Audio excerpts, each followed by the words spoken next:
please find a seat if you can. There are a few conference items that need to be taken care of, sort of announcements and housekeeping type items that need to be taken care of this morning. And I'll mention those now. For those of you who ordered extra barbecue tickets, there should be tickets in with your badge. So if they're not, please let the people at the registration know. I think it's probably self-evident also that the sticker on the back of your badge designates the field trip that you requested. And for those, speaking of field trips, for those who have requested a special diet for the field trips, there weren't very many, but there were a few. There is a special meal for you in the coolers, and it has your name on it. So you can request that when you're having lunch on the field trip on Saturday. As far as eating arrangements are concerned today, there are 3 places open in the Mocker Food Court, which is just out beyond the lobby there. They'll be open from 12 to 1. One of them is the Mongolian Grill and Salad Bar, which is just open today. It won't be open tomorrow for lunch. And then there's a new Herbert and Gerbert sub shop that will be open today and tomorrow. And then there's a grab-and-go sandwiches there. And then I believe you received in your packet a list of eating places on the Hill and downtown. The Hill is very close, within a couple of blocks, so if you choose to eat lunch there, that should be plenty of time also.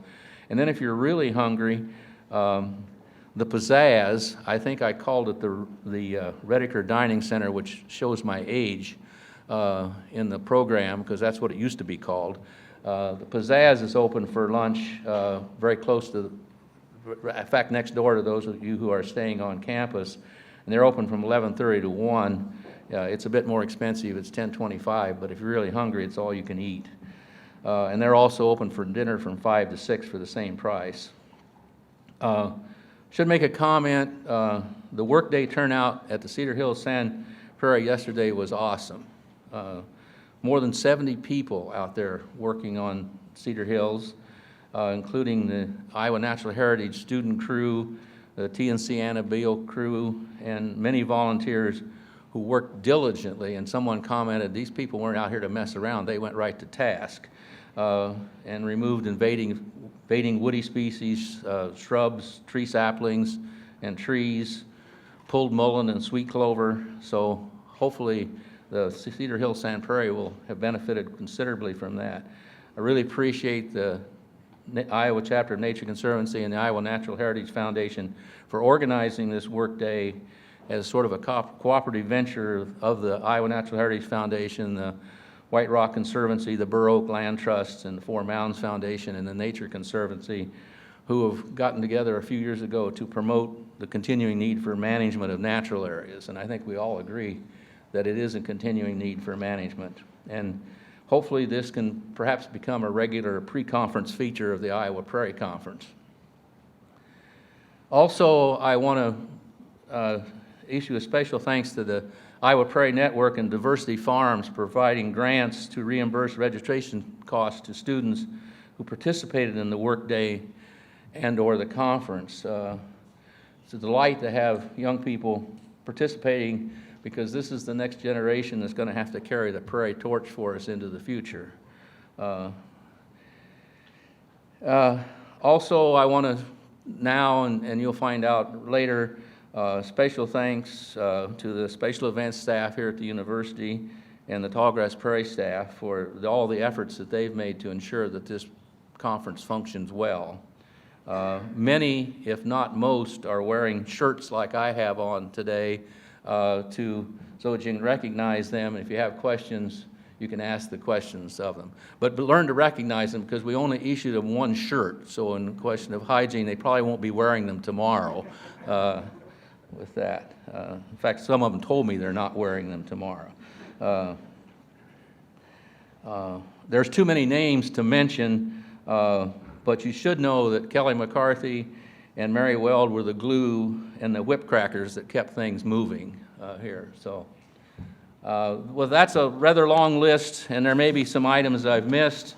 But I hope we've provided an enjoyable Prairie Conference for you here today and tomorrow and Wednesday, although I'm a little bit disappointed in the temperature projections and the humidity reports, but Prairie people, I guess, are used to that sort of thing anyway, so we'll get that.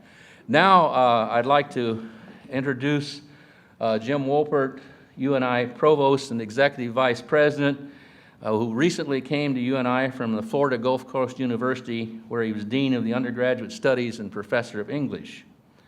We are in the process of introducing him to the Tallgrass Prairie. I won't give you all of his academic resume, but you may be interested in knowing that as a faculty member, he regularly taught environmental literature as an interdisciplinary course in English, environmental studies, and communications.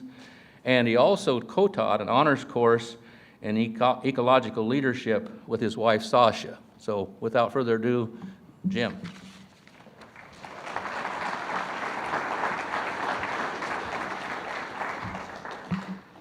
So this is great. I'm new at this, so I don't have to do the usual provostial welcome since I'm so new at this. That welcome would tell you how many students we have on our campus, 12,000, or how many acres we have on our campus, 900. And what I'd really like to know is how many of those acres have been reprairied? 125. How many? 125 of the 900. That's really cool. That's excellent. We got to increase that, right? Or how many undergraduate? Yeah. How many undergraduate programs we have? About 90. Or how many graduate programs? I'm not going to do that. I'm going to do something different because I am a professor of literature and I have taught environmental literature. So instead, I want to contextualize your work as restorationists concerned with the landscape and the human relationship to the landscape. And I want to do that through two books. I don't know if you all know this book, William Jordan's The Sunflower Forest. Has anybody read this? Daryl's read this. If Daryl's read this, all of you should read this. This is an amazing book, and I'd love to bring William Jordan here at some point as a speaker. The subtitle is Ecological Restoration and the New Communion with Nature. So I want to contextualize your work in prairie restoration, and I want to talk about your work today at this conference through this book and through my own book, which actually uses Jordan, called Walking in the Land of Many Gods. In my book, I suggest that we need to have a new way of thinking in the 21st century if we are going to engage what I think is the primary challenge of the 21st century, the human relationship to the natural world. This is the thing that is going to consume us in the 21st century. And what I suggest in my book is that we need to think through what I call sacred reason, and I'll talk a little bit about that. So William Jordan configures this act of restoration of a wetland, an upland forest, or a prairie as a ritual or a ceremony.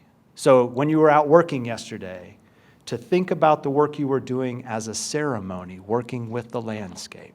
A ritual or a ceremony, an intentional act that reveals the very complex and complicated relationship between humans and the landscape.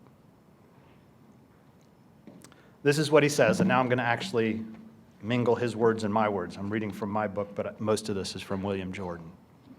He says this act, this performative act, allows us to examine, think about this, the work you were doing yesterday, as you're working on the landscape, or as I drive by many of these prairies. I mean, this is an amazing thing to have these prairies in the middle of our medians or along our pathways, because it suddenly changes how I think about the world. It allows us to examine our values, to criticize those values, and to open the possibility of shifting or redefining those values. Ultimately, such a process allows a society to change the deepest structures of its worldview and system of values and relationships.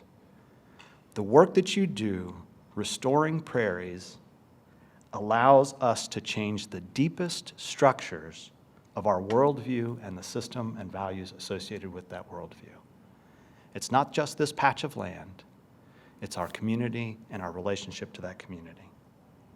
Ecological restoration, when it becomes a ritualized, performative act, affects the restorationist and the entire human community, even those who don't participate, reshaping our ideas and placing us differently on the land so that we become new beings who are effective, knowledgeable, loyal, and responsible members of a biotic community.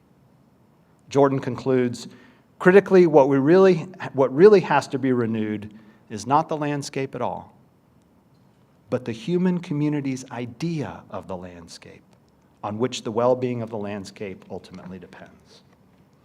Restoration, then, and the work that you do and what you're doing here at this conference over these next couple of days reorients how we know the world, shifting our way of knowing the world from what Heidegger calls Gestell and framing.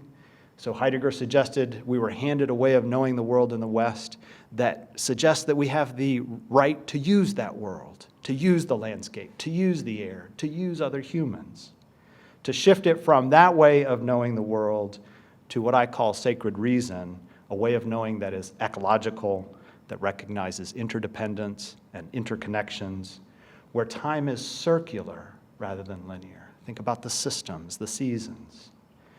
And where we become connected through our bodies, our imaginations, our spirits, to the cycles and systems of the land around us.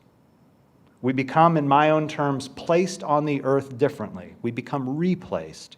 And when we become replaced, we don't just have a different relationship with the land, but we become new beings, different beings. So this work that you're doing here at this conference and when you go out and re-prairie is sacred work. Thomas Berry calls this the great work of our time. If you know his book, The Great Work. If you don't know that book, again, I would encourage you to look at that book. This is the work that you do day in and day out. It's a sacred act, a ritual act that heals the torn fabric between humans and the landscape. What better work is there to do than this in this time? So thank you for doing this work. Thank you for being here and gathering on our campus in an act of ceremony, what I've called an act of ceremony that gives witness to this work, shared witness, building a community of this work. We are very honored here at the University of Northern Iowa to have you here. I hope you have a great couple of days. Thank you.